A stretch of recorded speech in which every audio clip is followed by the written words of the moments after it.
jam this in here so it stays still. I know it's getting on. It's a little bit late and a bit unexpected for me to be going live tonight, but there's a genuinely good reason for it.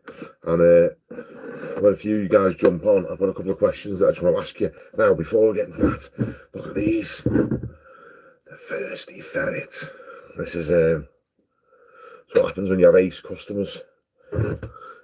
Get you lovely drinks. I don't know what it's like. I'll crack one open. Look, give us a sec. Let's just see.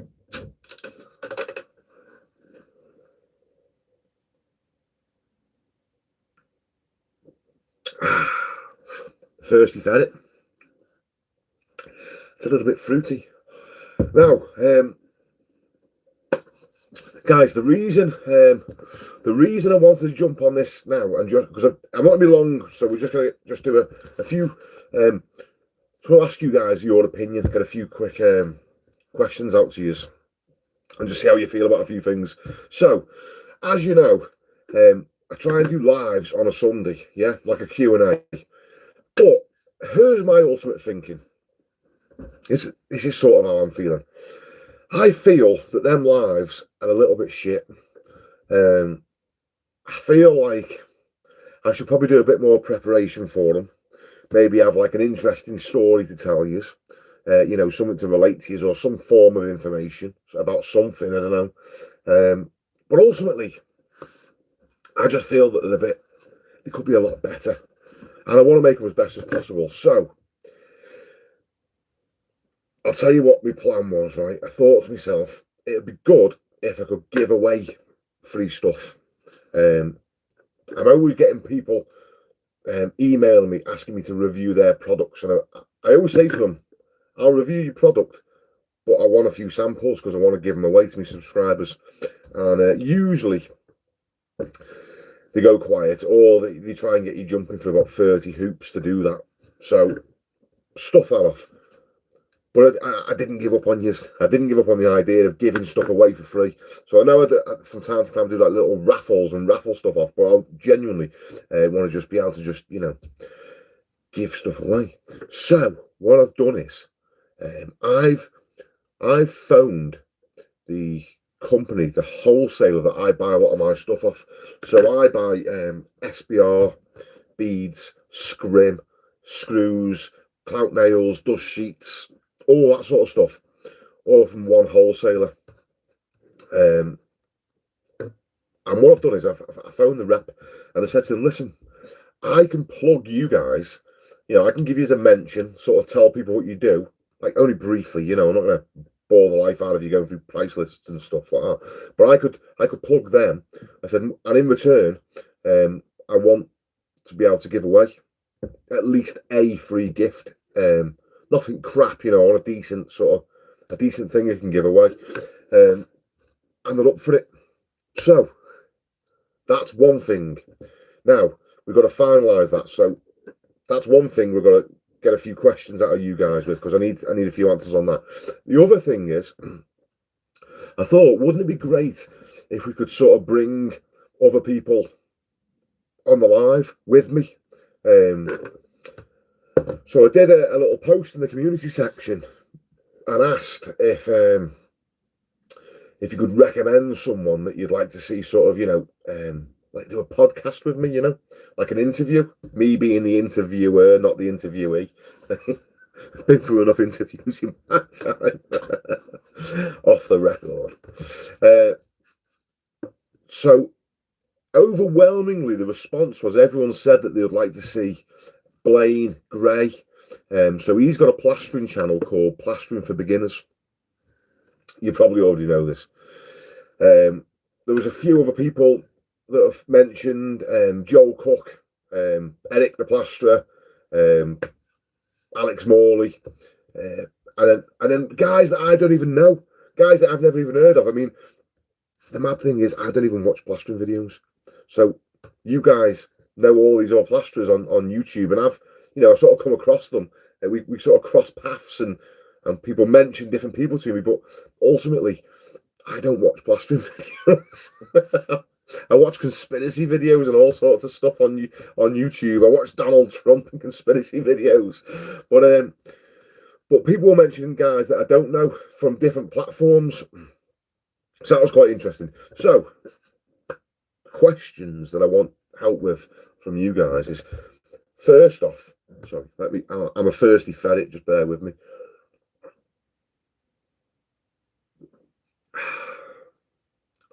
It's all right, that. It's all right. I'll let you know my verdict tomorrow if I got it. If I wake up like a thirsty ferret with a banging head.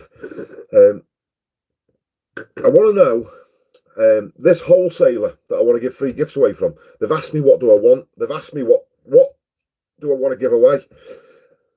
So they do tools, they do plastering tools, they do products, beads, scrim, all that sort of caper. So we could choose from that. But I know that not everybody that watches my channel is a plasterer. So they don't just do plastering stuff, they do all other stuff as well. Joinery stuff, you know, anything you can think of, basically. They just supply tools and materials. So is there anything in particular you think would be a good thing? You know, I was thinking like a Marshall Town trowel or sorry, flipping my beard's curling up my nose. A Marshall Town trowel or anything like that sort of thing. But, you know, would you prefer materials or tools? Would you prefer me, you know, to get them to send you out boxes of flipping fixings and screws and glues and things like that? Or would you prefer like hand tools?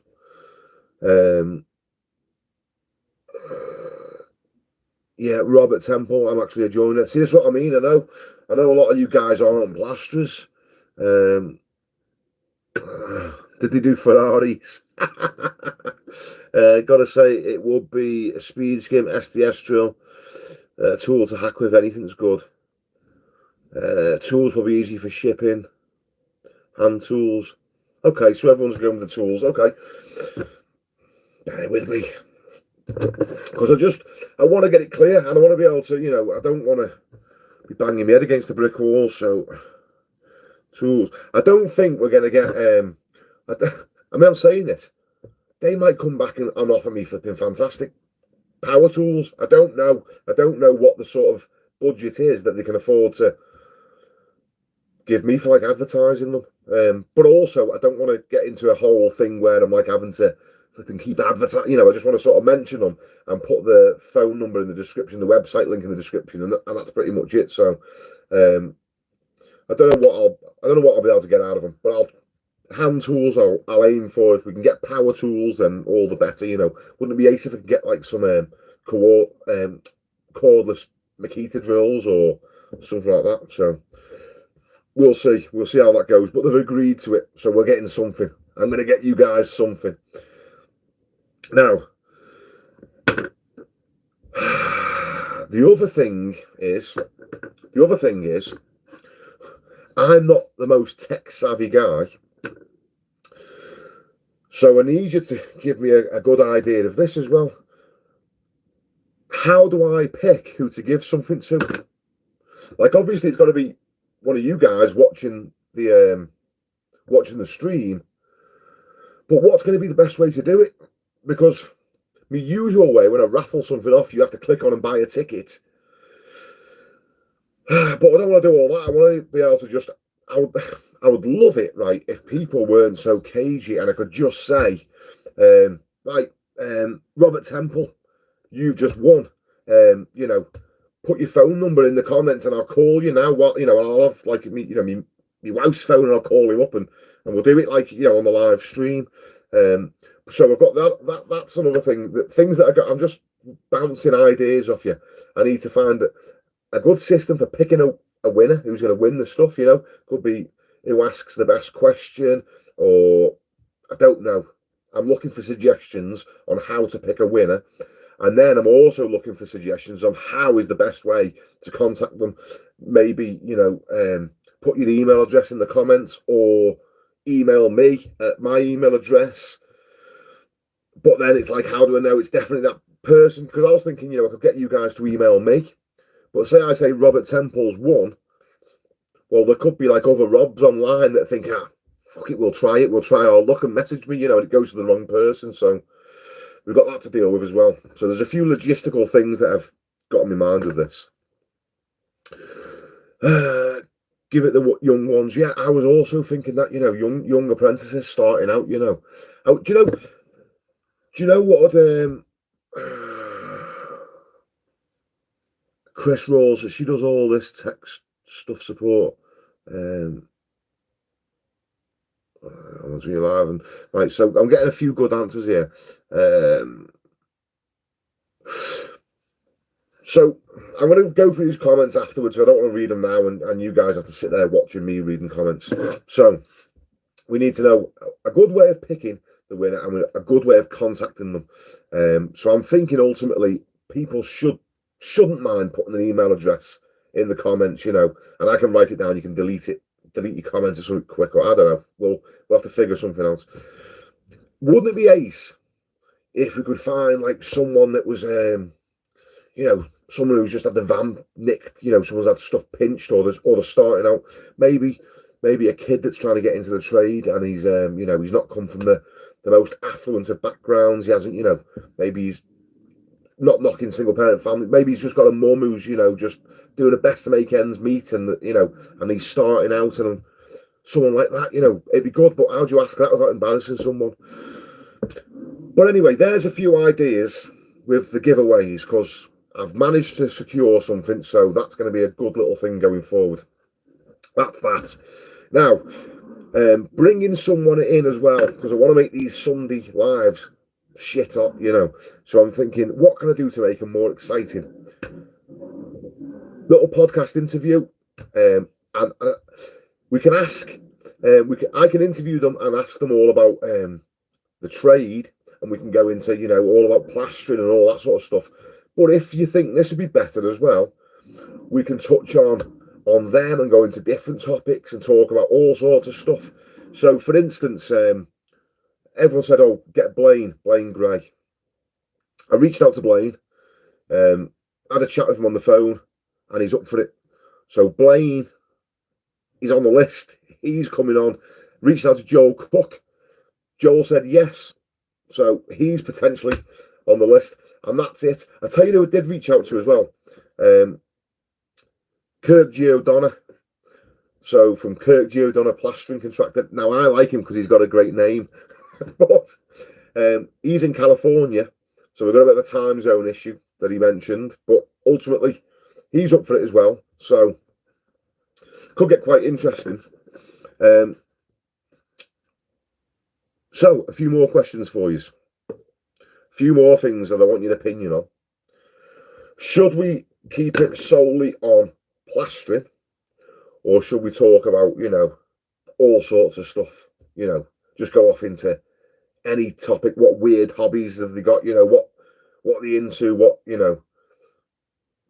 all different things. What's the worst thing that's ever happened to them? Have they been in trouble? What were they like as kids? What was their upbringing like?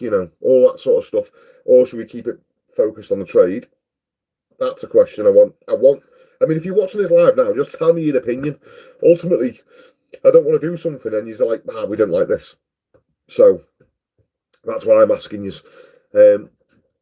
And expanding on that as well, do we limit it just to plasterers? Do we limit the people that come on just to other plasterers, or do we reach for any tradesman? I mean, I know there's other tradesmen that I've seen online that I like. I watch bits of their stuff. There's a Bricky. There's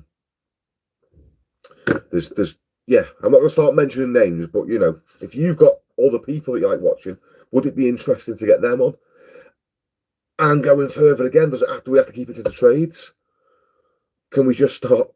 I don't know. Can we just start pulling all sorts of lunatics off YouTube and interviewing them? So they're my questions. Tools or materials for the giveaway. How are we picking a winner? If you've got an idea now, if you get a bump, because that's how answers come to you, just have a little spark. Try that. If you get an idea, just put it in the comments. Just bounce the ideas off me, because rather than me having to mull all this around in my head, it's just easier if we just get our heads together on it. So How are we picking a winner? How are we getting the winner's details? I think I might have an idea for that. I can put a link in the in the description of the video. I can put a link where you go on there and you fill your details into it, and it's like a page where no one else can see it, and only I'll get it. That's an option. So I think getting the winner's fine. I think that'd be easy enough to do. How to pick a winner. What tools we want, what materials, if materials, if anyone wants them, and then who we interviewing, what we asking them. Are we sticking to just plasterers? Are we asking them just about plastering? Are we asking them all different questions, or and are we sticking to tradesmen, or are we just going to start, seeing if we can get anyone in particular? Questions, okay. Jimmy's Building Services, how to approach plasterers to see how to get in the trade for young lads starting out, something to talk about. Yeah. Justin Walker, plastering and people, life stories and experiences. Do any trade person as well, or any YouTuber in the trade? Do any trade person or YouTuber in the trade? Yeah, okay, yeah. Jameer Ali, okay, no offence to anyone. I'm a plasterer and the topic can get so boring, but do you think there's a discrimination in plastering when it comes to the trade? Okay, discrimination in what sense, Jameer? Are you talking about discrimination like sexist discrimination, or discrimination against plasterers in general because we're like seen as not as high as flipping joiners? Or are you talking about foreign plasterers? Just give us a bit more info on what you mean, mate. Yeah, Kurt G. O'Donnell's a legend. He's a funny guy. Kurt G. O'Donnell's the original, isn't he? He was there from the beginning. I think there was Kurt G. O'Donnell and YouTube was made for him. I think that's how it worked. I remember watching him when I was like flipping, when I first got a smartphone. He seemed to be there. So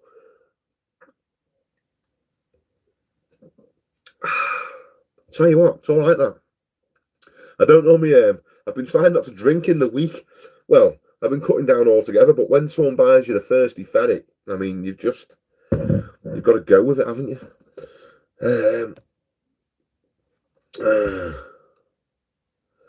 Gio Donna is the Bob Ross of Stucco. Bob Ross, is he the guy that goes a little bit of crimson? Is that him? Right. Yeah, it would be good to hear tips on reducing RSI and stress on joints. Yeah, that was him, Bob Ross. Yeah, just a little touch of crimson over here. Yeah, I remember him from when I was a kid, and he was the other one as well. Oh, he was a dead relaxing old fellow with white hair. Can't think of his name now. Used to watch him painting for hours as well. He was good, wasn't he? Sorry, just Zazzy, I've watched podcasts and they can't stay on the same topic all the time. So look, what I was thinking was, this is my thoughts on it. I was thinking, I'll get someone online with me. We won't set any time limits. I'm going to crack a couple of cans open, a few beers on a Sunday afternoon, and hopefully, we'll see if we can get them having a few beers as well. And I just wanted to treat it like a chat down the pub. And then I was also thinking as well, I can sort of do like the podcast with them, interview. I don't really know the difference. I don't know the difference between a podcast and an interview. If you know the difference, tell me that as well, because I'm thinking I just want to have like a chat to them, but asking them questions. So I think that's a podcast. I don't know. There's probably kids on here that know the ins and outs of all this, just laughing at me, thinking, "You fucking dinosaur! You don't even know what you're talking about." But that's what. And then a thought as well. We've got a little option if the comments still work, because I can bring them in on this screen. Apparently, I've been trying to figure out how it works, and I think I can fetch them in on this screen, and the screen splits in half, and they'll be like me on the, Now I don't know if the comments still come up, so that'd be interesting to see. I could do really doing a little test, but I've got to do the little test. I've got to send someone a link. I've got to get hold of them first and send them a link.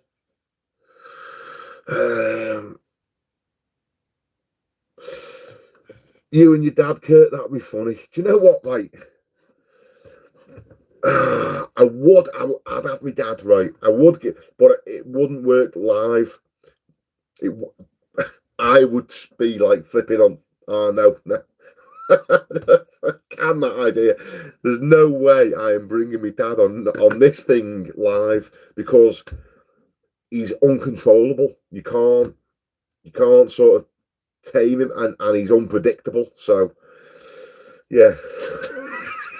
I love the bones of him, like, and as well, the other thing is as well, it can be a bit daunting, sort of talking when you know there's a bit of an audience watching. So that's why I thought I'd pull other YouTubers. I mean, if you've ever sort of stood up in front of a crowd of people and give like a speech at a wedding or something like that, this talking up to a camera can sort of bring on those sort of feelings of anxiety, especially when you can see like there's people watching. Gives me a little counter up here, like, it's quiet this evening, so we're all right. But it's like 44 people watching. But sometimes when I get something like over 100, you think, flipping heck, there's 100 people watching. And what sometimes happens is, you'll say something stupid, or maybe you start going on about something too long, and the numbers start dropping off, and you start panicking, thinking, oh shit, come back. so I was hoping to get someone that's used to being on camera, and we'll see how it goes. That's what I'm thinking anyway. But I'd have my dad on, but I don't know. The man has got no filter, and you just never know what he's going to come out with. It could be very, very dangerous bringing me dad on. That's all I'm saying. Right, Jameer Ali.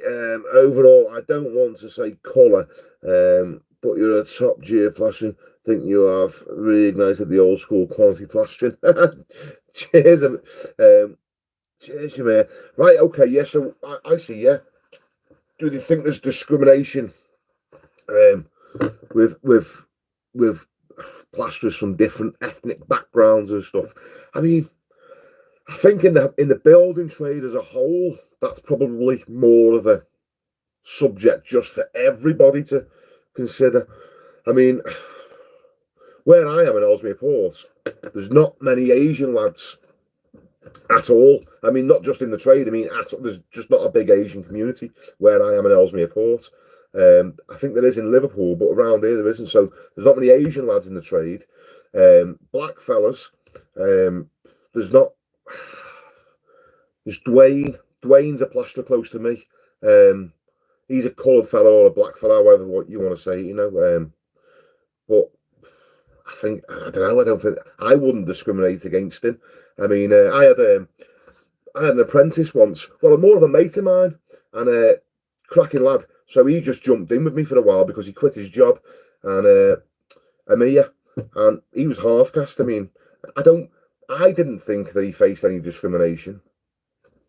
But being a black lad, he picks up on things, whereas I probably don't. So I don't think anyone discriminated against him in work.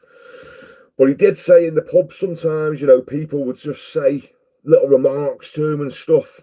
Nothing that you could sort of like put your finger on and say, hey, that's out of line. But, he sort of felt that people were saying little things back and forth. But ultimately, I don't know. I don't know if I didn't personally see it, but I don't, like I say, there's not many different ethnic groups local to me that are in the trade, so I don't know, Jameer, ultimately, mate. I hope not. Shit, it's shit if racism is still a thing, isn't it?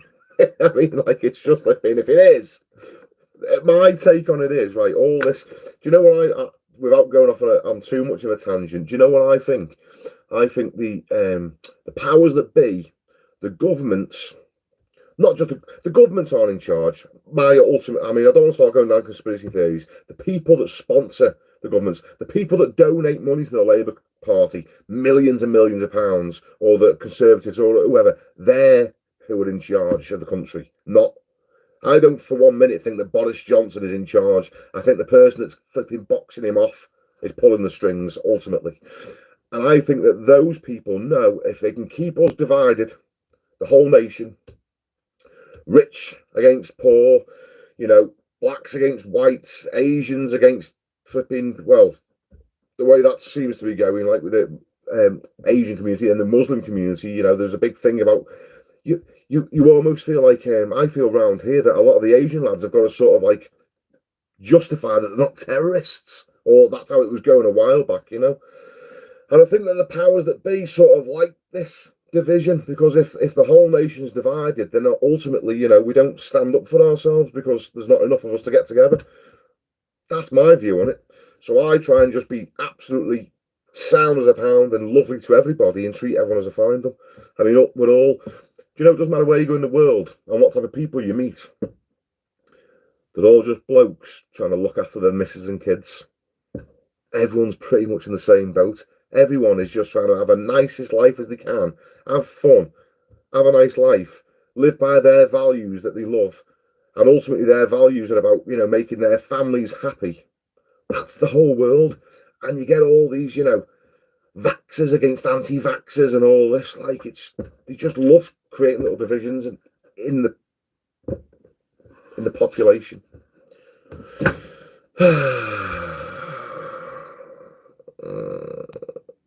There we go, yeah. I'm glad I'm not the only one. Is everyone saying here, yeah, and agree? I'm glad it's not just me that thinks like that. But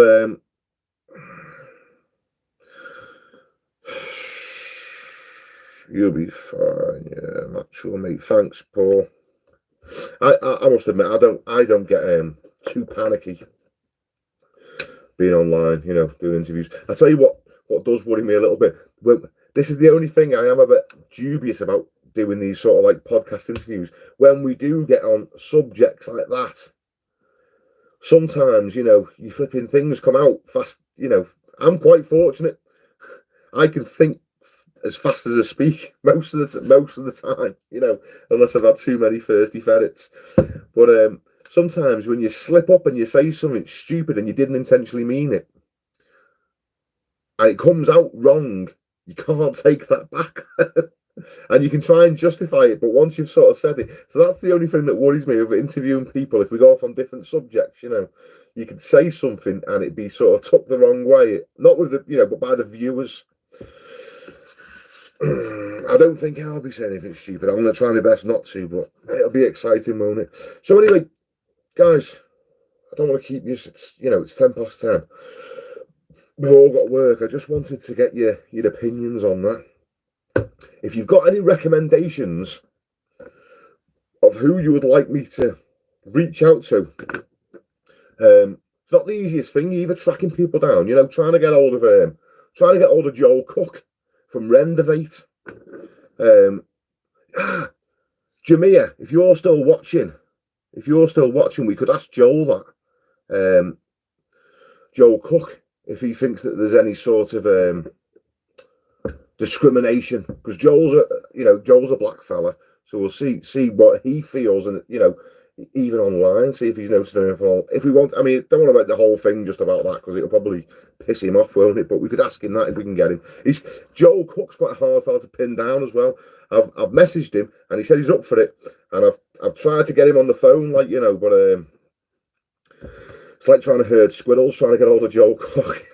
He's a busy fella, isn't he? So, but anyway, if you've got suggestions for other guys, anyone else you'd like to see, and I'll get to work on seeing if I can get on. Eric asked the plasterer. Yeah, I was thinking Eric, because he's a chatty fella. Now I'm getting someone else commenting. Sorry, mate, if I can't understand. I think you wrote it in Russian, so. Dam's TV. I don't know who that is. I'm gonna write this down whilst I'm just got my little note, my little sticky pads here. So Dam's TV.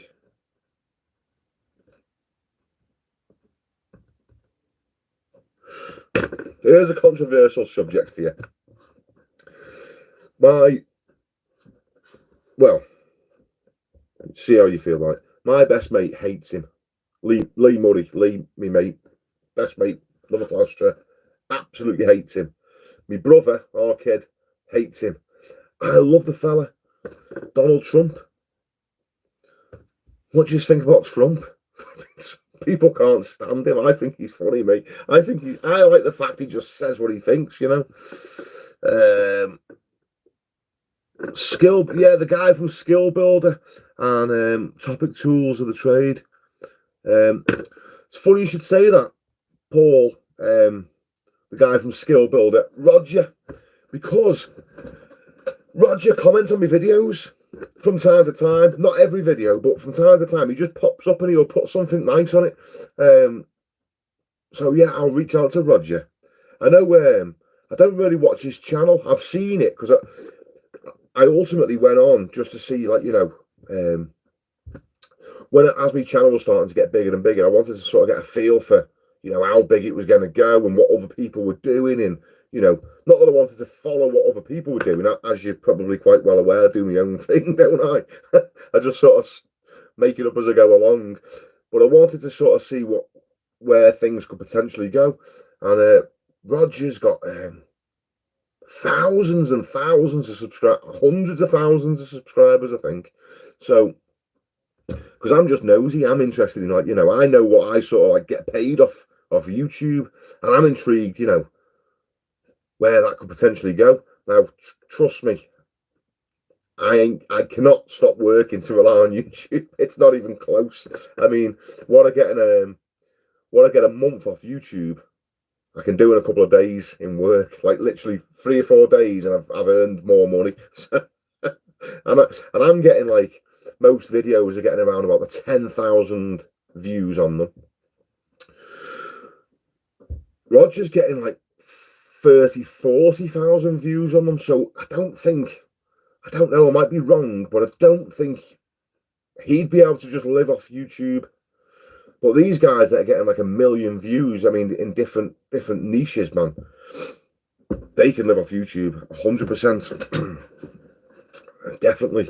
But I think in all, I think the niche that I'm in, you know, plastering, there ain't that many of you. I mean, ultimately you need the viewers, don't you? How it works is the more videos that you guys watch and the more adverts that you're subjected to, every time you watch an advert, I don't put the adverts in the places, by the way, so I know they piss me off as well. But if you're watching the adverts, I get just under half of what YouTube make. So an advertiser pays to put an advert in. Say they give them 2p to put an advert in. YouTube take a penny and a bit, and I get just under a penny. But yeah, I had a video with, just to give you a bit of insight, I had a video with nearly 80,000 views on it. 80,000 views on the video, and it just about got to 200 quid. Like now, you know, it's been there for ages, and in total it's earned about 200 quid, to give you an idea. So it's not a lucrative sort of business. That's right. There's a load of comments coming, so yeah, Omar, Roger advertises a lot of products and stuff though, so he makes a bit off that. Yeah. Now, I know I've sort of said that I'm going to give stuff away. Well, not me. The wholesaler that I buy stuff from, they're going to be giving the stuff away. And basically, I'm just going to sort of advertise them, but I don't want to make the whole, because it's only going to be on the live videos, this. I'm only going to sort of mention them on the live videos on Sunday. And we'll give the stuff away at the end of the video. But I don't want to be like, you know, banging it. You know, not into flipping advertising, to be honest with you. So we'll have to give them a mention. That's the deal. You know, we'll have to plug them and put the details in there and tell you sort of a bit what you can get off them. But that'll be it, really. as I said to you, I'm not even, I'm not into YouTube for the money. I'm genuinely aren't. It's like I earn enough plastering. Although I'm struggling to make it with my knee, so not whinging to you, but yeah, that's slowing down a little bit. The way I've noticed the pay packets are getting smaller because I can't go as fast. But yeah, the YouTube for me, I'll be honest with you, I did it for me lad, as I said. You know, if you've watched the video of my story, you'll understand why I created the channel. And then I just got a bit of a buzz out of it. It's like competing, you know, trying to make better videos and what have you. And the community, you know, a lot of you guys that are commenting here, like it's, you know, I feel like we've sort of got a little bit of a connection. I sort of like, you know, if someone hasn't commented for a while, I'm thinking, oh, I wonder where he is, you know. So that's quite good. But ultimately, that's it. I get a couple of quid out of it. It's nice, but it's not the reason I do it. Roger Bishy.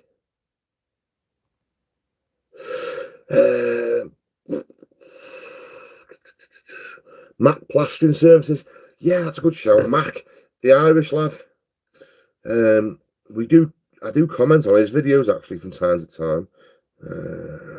Good shout. Just writing this down, by the way, sorry.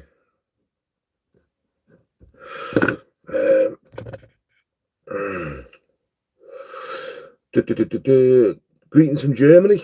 Oh yeah, Mofax 2018. Greetings from Germany. Mofax 2018. Just to let you know, mate, your country is by far the most beautiful country I've ever visited. The Black Forest, specifically Baden-Baden. If you guys fancy a holiday, Europe, get yourself to Baden-Baden in the Black Forest, Germany. It is absolutely beautiful. Now, it's southern Germany. The weather's perfect. It's almost like, not quite like Spain. It's not as hot as Spain, but it's, you know, it's shorts and t-shirt weather. You know, it's hot. The good thing about Germany is the beer is perfect. There's nowhere in the Black Forest in Germany where you will get a bad pint. Every little village has got its own brewery. Like, they literally make the beer about 2 minutes up the road and ferry it down to all the little pubs. It's crisp, it's perfect. And the food is second to none. Anywhere you go, doesn't matter where you go, the food's spot on. The service, yeah, anyway.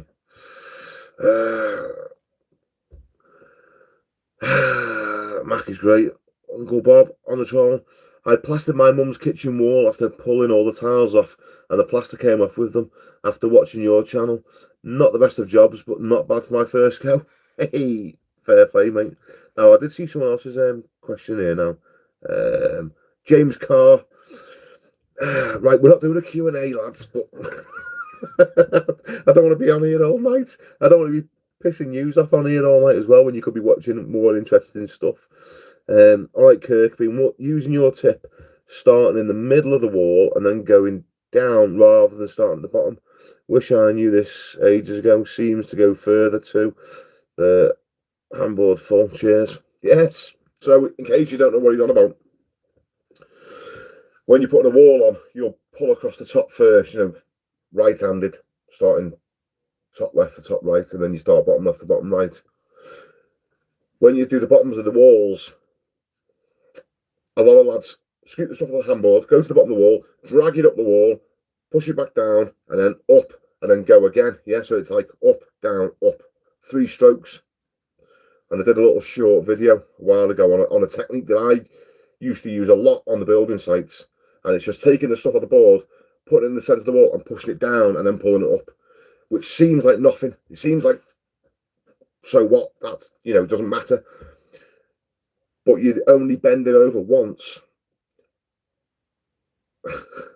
And at the end of the job, if you haven't priced it right. No, but for each stroke, you're only bending over once. And your trowel is only going down and up 2 strokes. So you're missing out a stroke. So you're 33% faster and you're bending over, you know, 50% less. So it does make you a lot. You would think that it wouldn't matter, but trust me, it makes you a lot faster. And everyone sort of, I put this video, I've got too much to tell you. I put this video on another platform, TikTok. I'll tell you why in a minute. I put it on TikTok as well. And everyone's going, why do you want to go faster? Why, go slow? I don't use that technique for speed now. I do, but I use it in this way. I use that technique not to try and go as fast as humanly possible, but because then I can get the same amount of work done, but physically be going slower. So my plastering looks more relaxed. I'm actually more relaxed doing it because I'm using less effort. So I don't use it to try and be rapid myself. I just use it myself to make life easier. I can still get, a living room plastered in a day without breaking a sweat. So TikTok. Don't know if any of you guys are on TikTok. But my daughter, all my daughters are all on it. They're all, and they're like, Dad, you should do it. Dad, you should be on TikTok. Dad, you should. So what I've been doing is every time I do a YouTube short, I upload it to TikTok as well. And the kids keep saying to me, "You're blowing up, Dad, you're blowing." Like, I'll be honest with you. Them guys on that site, they're ruthless. You want to see the abuse? I mean, I don't. We all get trolled. I put myself on the internet and I expect to get, someone popping up giving me shit. It's like, I can handle it, Some of the pubs I've drank in, right? These trolls come along, you're like, well, mate, listen, you get back to bed. I've had proper abuse. So the pub where I used to drink in years ago, I was on a thing called Pub Watch. Barred from this is when I was a young lad, 18, 19. It's actually how I met my wife. She was a barmaid in the pub. But I was barred from everywhere. And the only pub that would let me in was a pub in the port called The Knot. This was like another world. There was people that used to now I don't smoke and I don't smoke weed either, but there was people that used to skin up at the bar and smoke spliffs at the bar, and the manager, it was like no one cared. It was a mad pub. So you can imagine the sort of characters in there. And then I get these, these little keyboard warriors giving me shit. I'm like, oh, mate, you don't even know about some of the abuse and the stuff that I've had in my life. You think your little mean texts are going to bother me. Oh. But anyway, yeah, you do get it. You do get a bit of abuse on TikTok.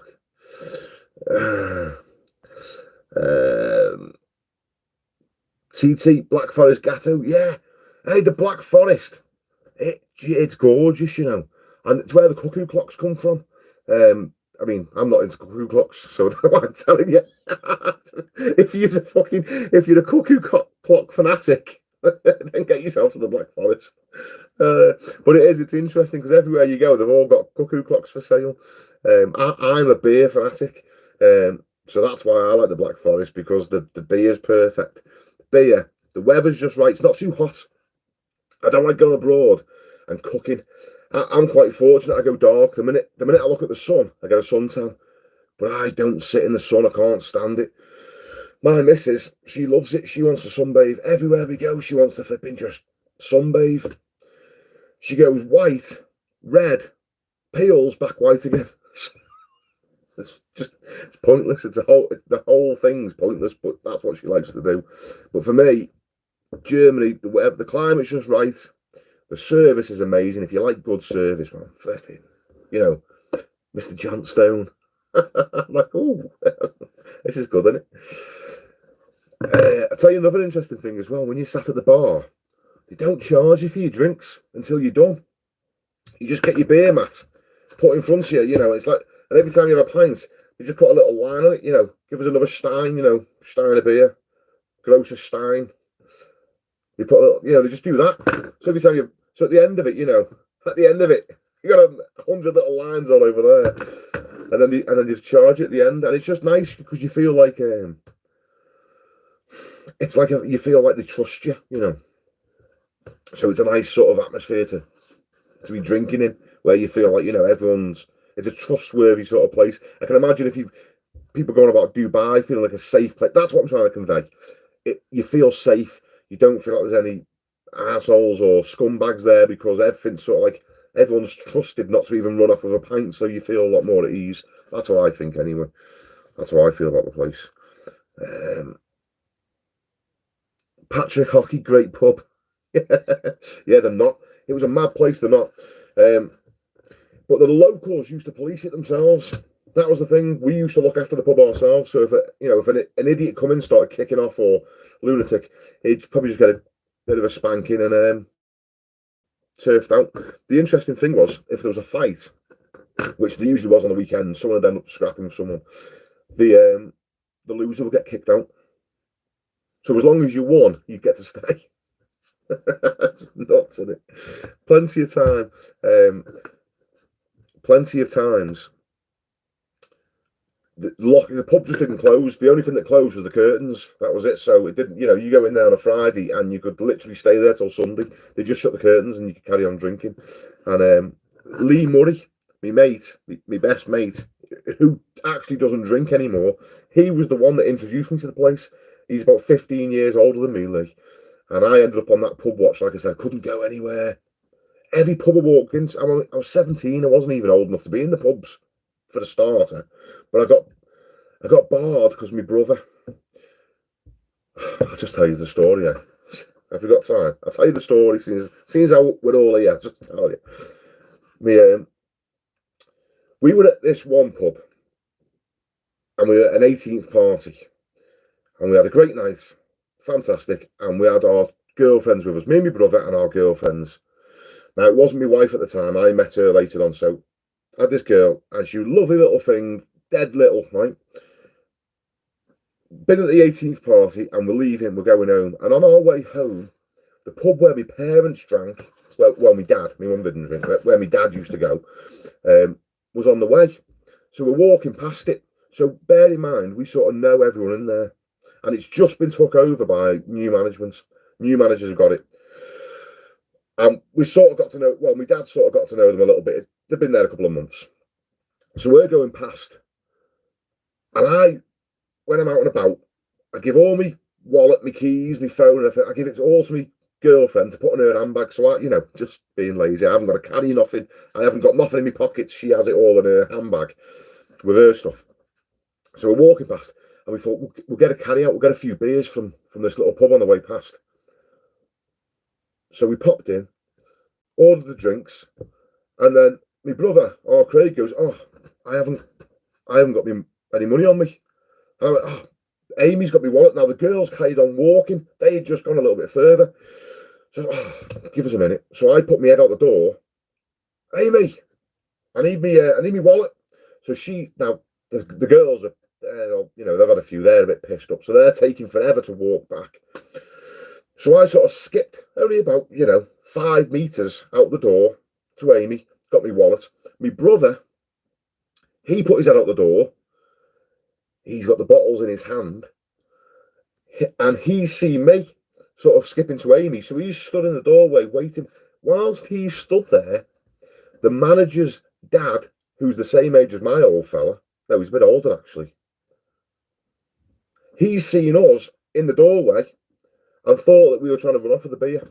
Now bear in mind, everybody in that pub is a friend of my parents. We literally knew everyone, apart from the manager, his family, and they brought his mates down. So the manager's dad's drinking in there, and he's brought his mates down because it's his son's pub. So there's a little group of blokes that no one sort of knows, and they've just thought that these young lads, me and our kid, are robbing beers. So come straight out, and he's just pushed my brother over, who's gone he's younger than me. So I'm 17 at the time. He would have been like 16 or 15. It's gone skidding on his head. So as you can imagine, I'm not going to paint a bad picture of myself. All hell broke loose. Doors got snapped.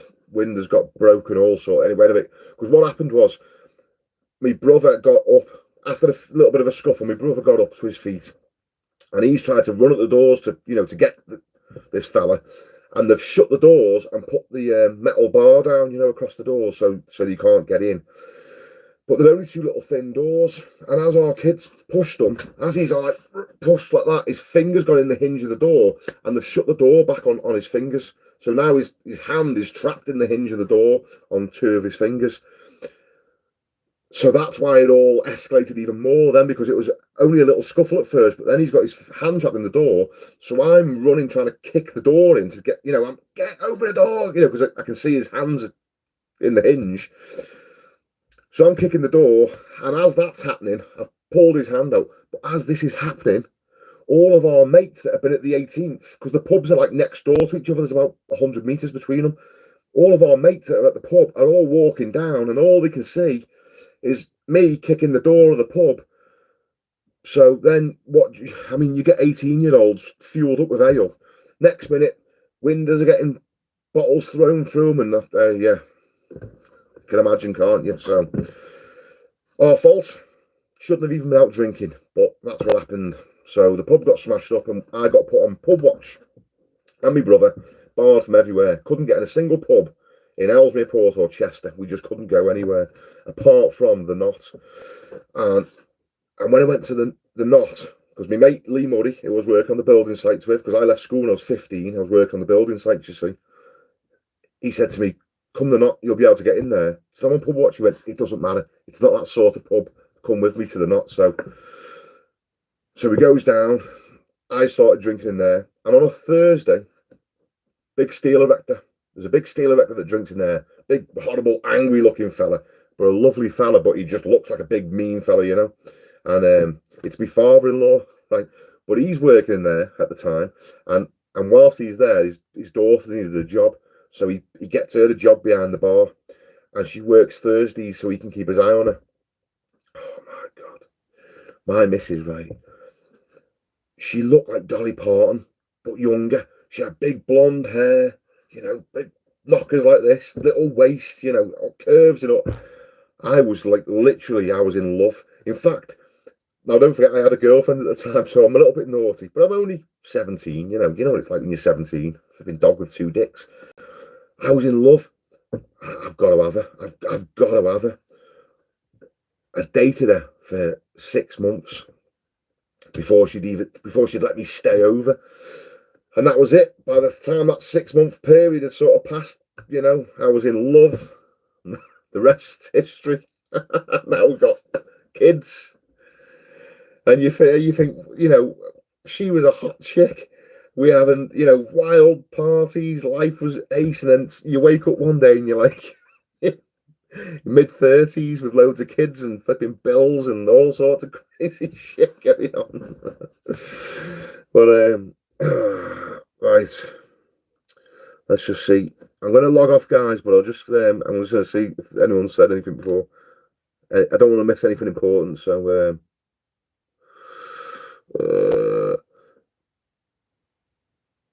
nice accent, my guy. Cheers, mate. Ian Davis, just catching up, Kirk. Can't you set a competition, but to enter, they have to pass over their phone number somehow? If it rings out, then move on to the next. Yeah.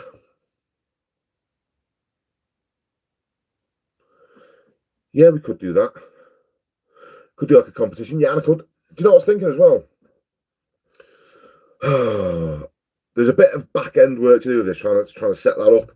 But it'd be good as well if we could get the person that I'm interviewing to pick the winner as well, just to add a bit more excitement to it. But that's a good shout, yeah. That's a good shout. This might be something that evolves over the course of a couple of weeks, on the Sunday Lives, the winning thing and the bringing people in for like podcast type interviews and all that might be something that sort of grows and gets better. And as well, just whilst we're just touching on the base of that, I said the whole reason I want to bring people in to interview them and the whole reason I want to give stuff away is to make the live streams on Sunday better, because I personally think they're a bit shit. So I want to make them better. So if you've got any other suggestions that you would like, or if you watch other people on YouTube and like, oh, they do this, that's ace. That's a great idea. Tell me. I'm open to suggestions. I want to make it as good as possible. So I'm up for anything really, apart from getting my kit off. Only because you don't be laughing. I miss the English military here in Germany. The soldiers left a lot of money in our town and they made a big contribution to security. Everything was much more popular. But if the situation continues like this, we will definitely see each other again soon.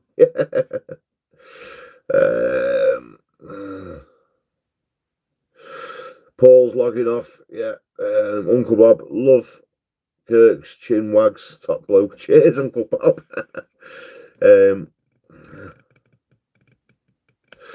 Jimmy's Building Services, Danny Arbuckle for the chat, as I don't think you'll ever work with him. Yeah, flipping. Mr. Arbuckle's a flipping nightmare to pin down as well, you know. Jimmy, me and Danny are in close cahoots. He's actually mentioned this to me the other day because Danny's in my little group, so like we literally talk to each other every other day, or you know, see each other's stuff, posts every other day. So he is on my radar. Auf Wiedersehen, pet. Remember that, Jamie. Hey, John, talking about Auf Wiedersehen, pet. I set a little goal for myself about flipping heck, must have been in COVID. I've watched every single one from beginning to end, all of them. You know, the whole flipping. I think there's about 3 series of it or 4 series. Watched a lot of them, but flipping great. They were spot on, to be fair. Right. Anyway, gentlemen. I drink the rest of my thirsty ferret, so I'm logging off anyway. Tony F. Moniz, Tony F. Moniz, the American plasterer. Be quality if you get him on. He sounds like he's off The Sopranos. Tony F. Yeah, let me write that down. I'll reach out to these guys. Probably wonder who the fuck I am, won't we? Tony. He's American. He's got the Sopranos accent, has he? Tony F. Mon. Sorry, guys. When you use comments, his comment goes up and I can't see what he says. Mon is Tony F. Mon is. I'm going to put in brackets. Sopranos. Does he work for the family? Does he? Probably interview and say something wrong and get myself flipping bumped off.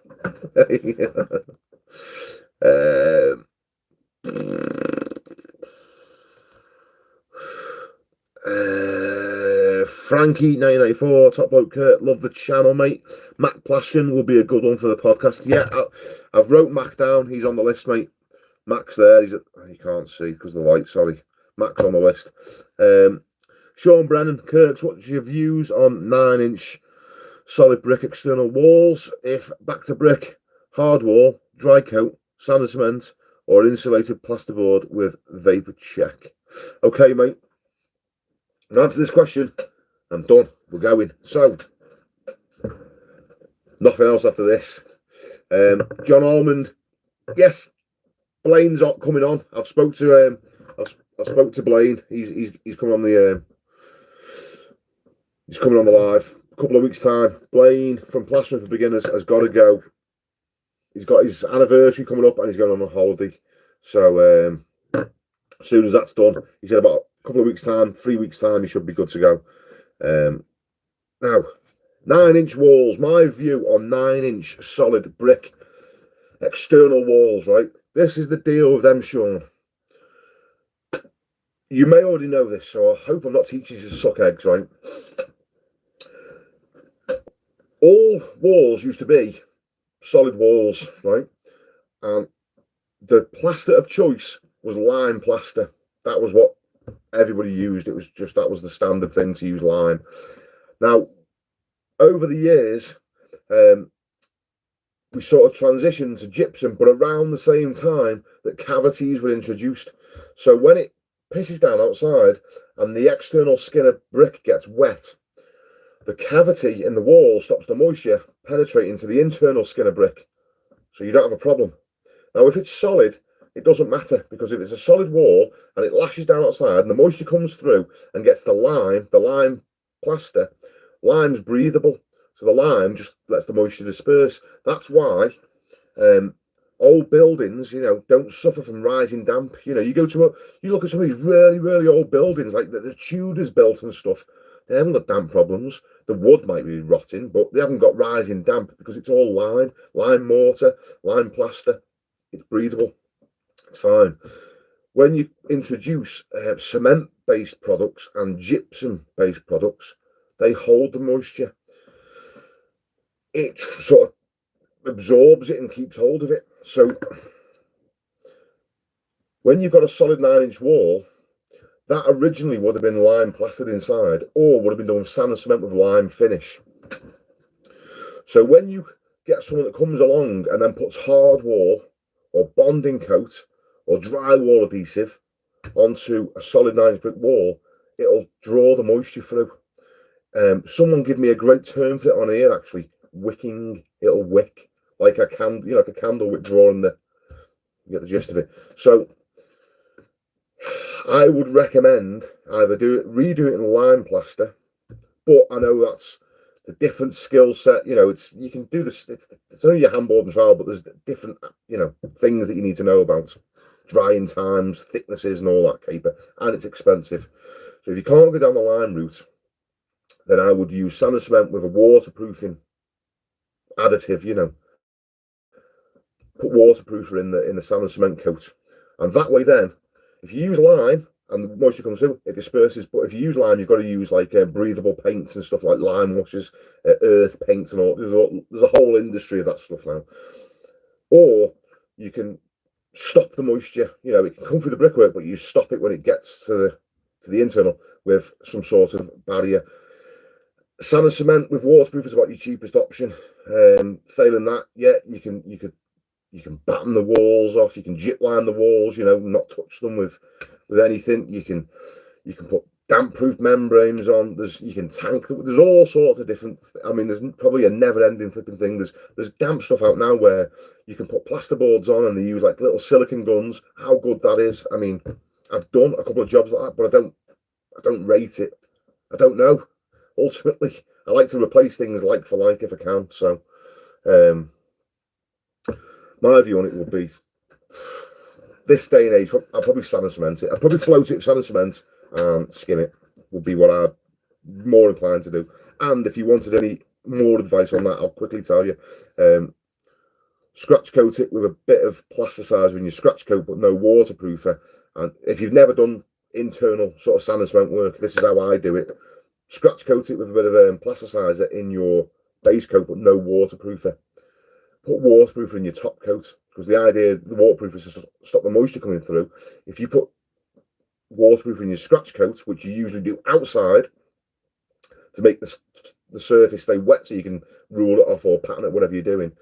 If you do that internally, because there's no wind and no sunlight on it, it'll hang for hours. So if you put loads of waterproof in your scratch coat and then come to put your top coat on to rule off and rub up, ready to be skimmed, it could take flipping hours and hours and hours and hours to go off. So I would advise against doing that. I'd put plasticizer in the scratch coat, waterproof in the top coat, and then if you've put loads of waterproof in the top coat, when you've rubbed it up, give it a day or so to dry out a bit. When you go to skim it, because there's loads of waterproofer, it kills the suction. So you haven't got loads of suction, because sand and cement, once it's dried out, is a high suction background. But if you've drowned it in waterproofer, then you haven't got that issue. I've probably missed out loads of information there, but I'm just trying to give you the general gist of what's in my head. So don't pull me apart if I've not mentioned something that I probably should have done. But I'm just trying to give you as much information on that whole subject as I can. Right, guys, I'm going to log off. Don't know what happened.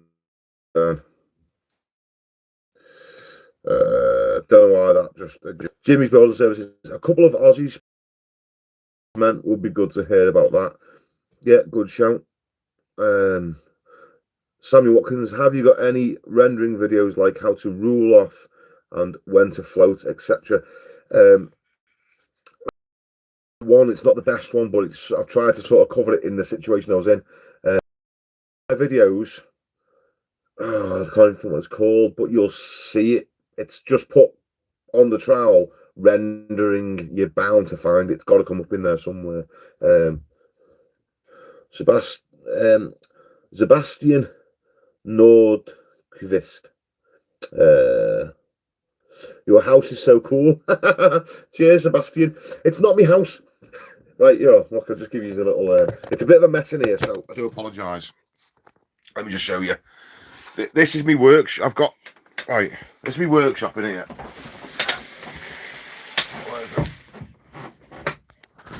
I've got, like, my workshop. I know it looks messy, but it's all sort of... Yeah, come on, I'll take you with me for the minute. My workshop in here. All my tools and what have you. And then I've built, like, a little office area at the end, and in here got me lights so you can see me, TVs, PlayStation, heater, sink, there's a little toilet behind there. It's just this is just like me little den in the end of my workshop. So, but I appreciate you saying it's cool. I quite like it in here. Everyone said to me as well, me missus, I've got my little couch, so I can have a few beers and chill out there watching a bit of, put YouTube on here or play my computer on that one or whatever. I can just chill out in here for a little bit. And my missus kept saying, sorry, I'm just, there we go, put you guys back in a little stand. My missus kept saying to me, "You're gonna plaster it, because all this is all like burnt pallet wood, It's insulated. I've got 70mm Kingspan insulation, and then I've got like 2 layers of membrane, and then I've got cladding on the outside, composite cladding, all blue engineering brick, because I'm a little bit underground here as well. So I mean, you can't see out that window, but my garden's on a slope, and I've tried to keep this as low as possible. So I've gone down into the ground a little bit, so I'm not imposing onto next door. So I'm down a little bit up this end, so I'm underground here. So I've built, it's all done with blue engineering brick, and then it's all been tanked, studded out and insulated, and then all this timber put on the top of it. But ultimately the reason I did that is because I wanted to make this as easy to sort of, if I want to screw things to the wall, I can just get a fixing anywhere I want, and I didn't want to plaster it. This is the one room that I enjoy being in that hasn't got any plaster on it whatsoever. So there you have it. Right, guys, well, I'm going to just go through these comments quick. I'm done. I'm going to go because it's 10 to 11 and I'm going to go to bed. Get your timings right, first or second. Definitely, your second wet trowel should almost be like a polish. First coat, some people flatten in between. If you're just learning, then flatten it in between the first and the second coat. I put it on quite neat, so I first coat, second coat, I flatten it in. That is vital. You want to get, that's the most important, flattening it in, and then I give it a wet trowel. First wet trowel, second wet trowel, and a polish. I would say the order of importance starts at the beginning. If you don't get the first wet trowel, if you don't get the flattening right, then your wet trowels are going to be hard. If you don't get the first wet trowel right, the second wet. So it's ultimately, they're all as important as each other, but you want to be hot on making sure it's flat. Get it flattened in ASAP. As soon as I've second coated it, I'm flattening it straight away. Some fellas want to sit down and play on the phone or have a cup of tea. I flatten it. Get it flat first. Get it perfect, or as close to perfect as you can. Then you can chill out a little bit. Then you can come back, flick a bit of water on. You spray some water, or however you want to apply your water, and you're good to go. Omar, have a good one. Kirk, enjoy your beer. Good night. Yeah. Good night, Omar. God bless, mate. Sean Brennan, nice one, mate. Appreciate the advice, top bloke. Anthony 1984, top stuff. John Almond, lost internet, put 50 in the meter. 50p wouldn't get you very far these days, mate, would it? Last about 2 minutes. Johnny H, How old do plasterboards need to be before sealing? What product and ratio is best? Ultimately depends on how dry the room is. So if I put plasterboards up in this room, for instance, in the you know, like now with no heating on, and left them, probably be fine for 4 or 5 months, not a problem. If I put a plasterboard up in my living room and the log burner is burning away and it's right above it and it's like, you know, the heat's on it off the log burner every day, probably 3 or 4 days, and that's going to be, you know, start to create suction in the plasterboard. I think plasterboards get like a vapor seal on them. I don't know how they do it, but over time they become higher suction. So I think heat will speed that process up. So there's no specific set time. If in doubt, there's no harm in putting a bit of PVA glue, you know, quarter PVA, 1 part PVA, 3 parts water on any plasterboards. It won't do it any harm. I SBR walls, and if there's a plasterboard part of the wall that I'm going over, I'll SBR the whole thing to give it all the same suction. So you can go over boards with seal, it doesn't matter. It's more of a case of trying to get away with not having to do it, you know, as opposed to when can I do it, if that makes sense. Michael, love from Liverpool, Kurt, mate. You're a rare guy. Only just found your channel recently, top bloke. Hey, spot on. Appreciate you, Michael. I'll have to catch up with you sometime, mate. You're not far away, are you? Worty, 26, thumbs up. Patrick, hockey. On a dial-up, are you? Sam Watkins, how long did yours old man plaster for, Kirk? My old fella, he started plastering when he was 16. My dad, he was a bit old. I was 15. He was 16 when he started. My dad, and he's 64, I think he is now. My old fella. He's basically completely stopped plastering. I'd say from about when he was about 6. I could still get my dad to come and do a job with me now if I badgered the life out of him. He would still come and help me now, today. But yeah, I would say he pretty much packed it all in, like, you know, when he was getting to around 60, because his health isn't the greatest, my dad's. He's got a blood clot in his leg, which means that his foot goes numb. So by the time he's got up and down the room, you know, he's flipping, tripping over things and all sorts. So I get my dad in sometimes just because I like spending a bit of time in his company. So he comes in to take money off me and have a laugh, basically. Not so much to do work, but he hasn't done nothing for a few years now, really. Kirk, have you Kirk, have you considered doing a paid for video course for plastering, covering everything in HD? I would buy you a course for sure. Blaine from Plastering for Beginners has one that costs about 50 quid. I mean, ultimately, mate, I try and put everything on my YouTube channel. Yeah, my YouTube channel's for my son. Ultimately, it's for me little boy, like he's 9 months old, and I try and put as much of what I've got in here online so that it's there forever. So if he ever wants to, you know, learn plastering when he's older, and let's just say I'm too old at the time, he can watch these videos and, you know, show these to his kids. You know, look, your granddad was nuts even when he was younger. You know, there's a video on my thing called My Story, and it explains all about why I've got a YouTube channel and stuff. And it's not about, for me, I'm not trying to get, I like to get a bit of money. The fact I can get money off YouTube, because I don't like the idea of YouTube making money on me. So they make you have adverts on my videos, and I'm not comfortable with them just making money off my back, because it's all my effort and work that goes into it. So I monetize my channel to get some of that money off them. But I ultimately don't do this to try and get loads of money off you guys. Like, I'm going to get giveaways. I mean, I could ultimately go and ask them to sponsor me instead if I wanted the money, but I'm not. I just want to get them to be able to give you guys stuff. So I appreciate your advice. I could probably make a couple of quid doing it, but all the stuff that I've got in my head, I'm trying to put on you guys, you know. And for me lad, for me little lad. Good night. It's been emotional. Cheers, Jimmy. Cheers, mate. Top man, John Almond.